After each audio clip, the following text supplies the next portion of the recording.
দিনাজপুরের আকাশ যেন আরো নীল, আরো বিস্তৃত।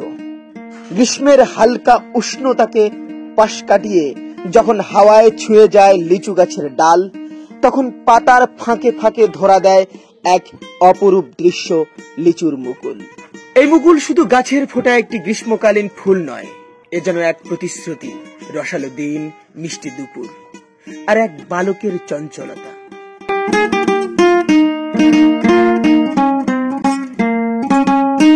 গ্রামের বুকে এখন ভেসে বেড়ায় লিচুর কচি গন্ধ, সময় যেন থেমে দাঁড়িয়ে অপারে বিস্ময়ে তাকিয়ে থাকে।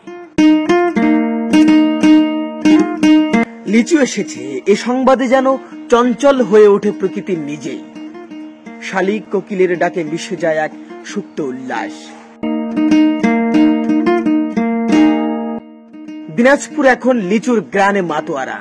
প্রতিটি গাছ যেন এক একটি জীবন্ত কবিতা, এক একটি জীবন্ত সাহিত্য, এক একটি জীবন্ত কাব্য হয়ে উঠেছে।